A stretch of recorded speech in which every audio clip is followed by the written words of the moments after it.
சுவிசேஷத்தின் சத்தியம் பாடம் 70 எவனும் சொல்லாதிருப்பானாக. Gospel Truth Lesson 70.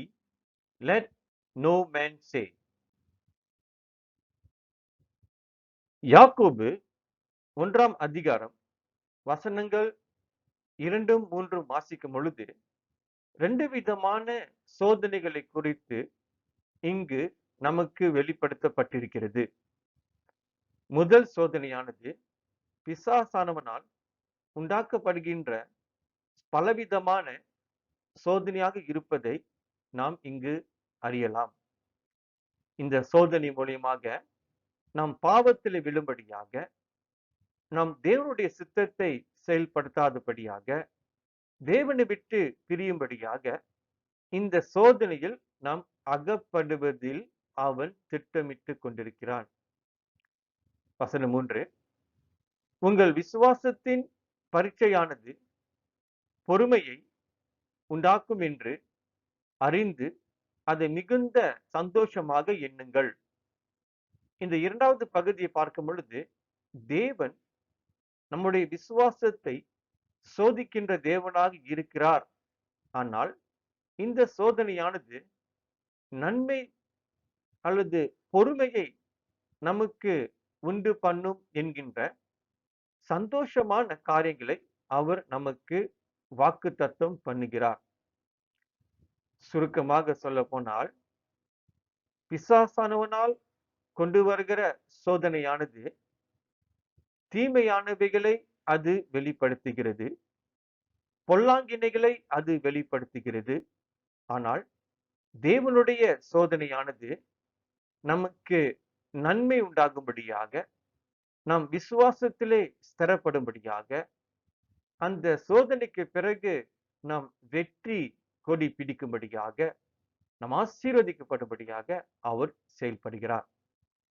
இந்த 2 சோதனைகளும் நாம் மூல பாஷையிலே பார்க்கும் பொழுதுதான் இதன் வித்தியாசங்களை நாம் அறிவோம். அதனால்தான் நீங்க மேல பார்த்தீங்கன்னா, இந்த பேராஸ்மோய்ஸ் அல்லது டோக்கிமியான் என்கின்ற வார்த்தைகளை நான் பயன்படுத்தி இதை பிரித்து பார்த்து உங்களுக்கு போதிக்கின்றேன். In James chapter 1 verse 2 and 3, there are 2 types of temptations or trials or tests mentioned by Apostle James. The first one would be the temptation which was created or given by the devil, and the second is godly test to our faith. Verse 2, my brethren, count it all joy when ye fall into diverse temptations. Here, temptations are given or created by the devil for us to fall into sin or stay away from God, or we would not fulfill the will of God in our life. Verse 3, knowing this, that the trying of your faith worketh patience. Here, the second part, God is trying our faith or testing our faith for the good purpose of patience. Through this testing of our faith will be established and we are prepared to receive a promotion of blessings from God. Both these 2 types of temptation or testing or trying is found and noted in the original language, that is perasomois and dokimeon. Through these both words we can define and separate what is the good testing and the bad testing. This is the gospel truth. யாக்கோபு நமக்கு ஒரு ஆலோசனை நிறைந்த ஒரு எச்சரிக்கையும் நமக்கு அவர் இந்த வசனத்திலே வெளிப்படுத்துகிறார். யாக்கோபு 1ஆம் அதிகாரம் வசனம் 13, சோதிக்கப்படுகிற எவனும் நான் தேவனால் சோதிக்கப்படுகிறேன் என்று சொல்லாதிருப்பானாக. கவனிங்க, ஒரு தீமையான, ஒரு பொல்லாங்கான சூழ்நிலைகளை நாம் சந்திக்கும் பொழுது அது நோயாக இருக்கலாம், வறுமையாக இருக்கலாம், சண்டை சச்சரவு, குடும்பத்தில் குழப்பம் இருக்கலாம். அது தேவனால் உண்டானது என்று நாம் சொல்லாதிருப்பானாக. அப்படின்றால் பிரச்சனைகள், தீமைகள் நடைபெறும் பொழுது நம்முடைய வார்த்தைகளை மிகவும் ஜாக்கிரதையாக நாம் பாதுகாத்து கொள்ள வேண்டும். ஏனென்றால் தேவன் பொல்லாங்கினால் சோதிக்கப்படுகிறவர் அல்ல என்று வெளிப்பாடு இங்கு மிகவும் தெளிவாக நமக்கு போதிக்கப்படுகிறது. தேவன் ஒருவனையும் பொல்லாங்கினால் சோதிக்க மாட்டார் என்கின்ற விசுவாசத்தின் உறுதியிலே நம் இருதயத்தை நாம் நிச்சயப்படுத்தி கொள்ள வேண்டும்.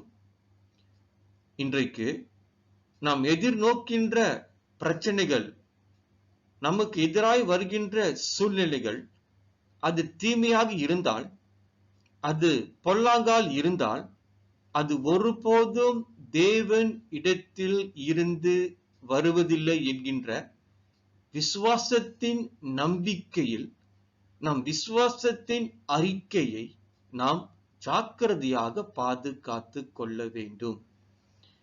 இந்த வார்த்தைகளை நாம் பாதுகாத்து கொள்ளும் பொழுது மெய்யாகவே தேவன் இந்த சோதனையில் இருந்து, இந்த பிரச்சனைகளில் இருந்து நமக்கு உதவி செய்வதற்கு அவர் நல்லவராக இருக்கிறார் என்று நாம் அறிந்து கொள்ள போகின்றோம்.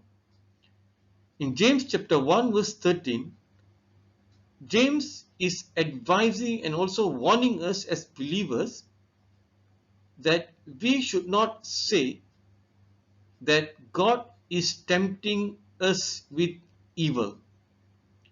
In verse 13, let no man say when he is tempted, I am tempted of God, for God cannot be tempted with evil, neither tempteth he any man. James is assuring every believer that any evil happenings in our life, it can be disease, it can be sickness, it can be poverty, it can be family problem, or any matter which is form of evil, it is not from God. So we should not even utter the word or say the word that these wrong things happening in my life is from God. This is the gospel truth. தேவன் நம்முடைய இருதயத்தை சோதிக்கிற தேவனாக இருக்கிறார் என்கின்ற ஆதாரம் உங்களுக்கு முன்பாக வைக்கப் போகின்றேன். 1 தெசலோனிக்கேயர் 2ஆம் அதிகாரம் வசனம் 4, எங்கள் இருதயங்களை சோதித்தறிகிற தேவனுக்கே. இந்த வசனத்தில் தேவன் நம்முடைய இருதயத்தை சோதிக்கின்ற தேவனாக இருக்கிறார் என்கின்ற வெளிப்பாடு காணப்படுகின்றது. 1 பேதுரு 1ஆம் அதிகாரம் 7ஆம் வசனத்தை பார்க்கும் பொழுது, உங்கள் விசுவாசம் சோதிக்கப்பட்டு. இந்த 2 வசனங்களையும் நாம் இணைத்து பார்க்கும் பொழுது தேவன் நம்முடைய இருதயத்தில் மறைந்திருக்கின்ற விசுவாசத்தை சோதிக்கின்ற தேவனாக அவர் மெய்யாகவே இருக்கிறார். பிசாசானவன் நம்மை பொல்லாங்கினால் சோதிக்கப்படும் பொழுது தேவன் அந்த பொல்லாங்கினை எதிர்த்து நிற்பதற்கு நமக்குள் வைத்திருக்கின்ற அந்த விசுவாசத்தை நாம் எவ்விதமாக செயல்படுத்துகிறோம் என்கின்ற பரீட்சை நமக்கு உண்டு. நம்முடைய இருதயங்களிலே தேவனுடைய வார்த்தை விசுவாசமாக இருப்பதினால் அந்த வார்த்தை தான் நாம் இருதயத்துக்குள் சோதிக்கப்படுகின்றது அல்லது புடமிடப்படுகின்றது என்கின்ற சத்தியத்தை நாம் அறிந்து கொள்ள வேண்டும். பழைய ஏற்பாட்டில் ஆபிரகாம் தேவனால் சோதிக்கப்பட்டார். 2 நாளாகமம் 32 அதிகாரம் 31 வசனத்திலே பார்க்கும் பொழுது, தேவன் இருதயத்தில் உண்டான எல்லாவற்றையும் அறியும்படி அவனை சோதிக்கத்தக்கதாக தேவன் அவனை கைவிட்டார் என்கின்ற வார்த்தை எழுதப்பட்டிருக்கிறது. இது எசேக்கியா ராஜாவை குறிக்கின்ற வசனமாக இருக்கின்றது. சங்கீதம் 105:19 தேவனுடைய வசனமானது யோசேப்பை புடமிட்டது. கவனிங்க, இந்த அத்தனை சோதனையிலும் இறுதியில் அவர்கள் ஆசீர்வாதங்களை பெற்றார்கள், ஜெயம் கொண்டார்கள். தேவன் இருதயத்தை சோதிப்பது நம்முடைய நன்மைக்காக என்பதை நாம் அறிந்து கொள்ள வேண்டும். ஒருபோதும் தேவன் நம்மை பொல்லாங்கினால் அவர் நம்மை சோதிப்பது கிடையாது. யோசேப்பு பொல்லாங்கினால் சோதிக்கப்படுகின்ற வேளையில் அவனுடைய இருதயத்திலே காணப்பட்ட விசுவாசமானது அந்த இறுதியில் ஜெயம் கொண்டதை நாம் நிச்சயமாக அறிந்து கொள்ள வேண்டும். God tests the faith that is in our heart. In 1 Thessalonians chapter 2 verse 4, God is trying our hearts, and in 1 Peter 1 verse 7, the trial of our faith. When we combine both these verses, God is trying the faith that is in our heart. When our heart is filled with the word of God, that word becomes our faith, and that very word is being tested by God when we come across or when we face temptation from the evil one. The Old Testament, God tested Abraham, King Hezekiah, and also Joseph. The verses are mentioned here. For example, Joseph, he was tempted by the evil one, but at the end of the day, the word of God tested him and found him to be righteous to receive the end blessings of God. That is the gospel truth. நமக்கு ஒரு நல்ல செய்தி 1 கொரிந்தியர் 10 அதிகாரத்தில் 13 வசனத்திலே எழுதப்பட்டிருக்கிறது. இந்த நல்ல செய்தியை நாம் அறிந்து கொள்ளும் பொழுது, நாம் பிசாசினால் சோதிக்கப்படுகின்ற வேளையில் நாம் தளர்ந்து போகாதபடி இந்த வசனமானது உங்களை உற்சாகப்படுத்துவது மாத்திரமல்ல, உங்களை வழிநடத்தும் என்கின்ற சத்தியத்தை உங்களோடு பகிர்ந்து கொள்ளப் போகின்றேன். வசனம் 13, மனுஷருக்கு நேரிடுகிற சோதனை அல்லாமல் வேறே சோதனை உங்களுக்கு நேரிடவில்லை. இந்த வசனத்துல எல்லா மனிதர்களுக்கும், குறிப்பாக எல்லா விசுவாசிகளுக்கும் வருகின்ற சோதனை தான் நமக்கும் வருகிறது என்கின்ற சத்தியத்தை அப்போஸ்தலர் பவுல் இந்த கொரிந்து ஜனங்களுக்கு வெளிப்படுத்துகிறார். இரண்டாவது, தேவன் உண்மை உள்ளவராய் இருக்கிறார். உங்கள் திராணிக்கு மேலாக நீங்கள் சோதிக்கப்படுவதற்கு அவர் இடம் கொடாமல். இதுவும் நல்ல செய்திதான். நம் திராணிக்கு மேலாக தேவன் அந்த சோதனைகளை அவர் ஒருபோதும் இடம் கொடுக்க மாட்டார் என்கின்ற வாக்குறுதியை இங்கு தெளிவாக வெளிப்படுத்தப்படுகிறது. மூன்றாவது மிகுந்த நல்ல செய்தி, சோதனையை தாங்கத்தக்கதாக சோதனையோடு கூட அதற்கு தப்பித்துக் கொள்ளும்படியான போக்கையும் உண்டாக்குகிறார். கவனிங்க, சோதனையோடு கூட, சோதனைக்கு பிறகு அல்ல, சோதனையோடு கூட அப்படின்றால் சோதனை நடைபெறும் வேளையில் அந்த சோதனையில் இருந்து தப்பித்துக் கொள்ளும்படியாக அவர் போக்கையும் உண்டாக்குகிறார் என்கின்ற சுவிசேஷத்தின் சத்தியமானது இங்க மிக தெளிவாக வெளிப்படுகிறது. தேவன் நம்மை ஒருபோதும் கைவிடுகிற தேவன் அல்ல.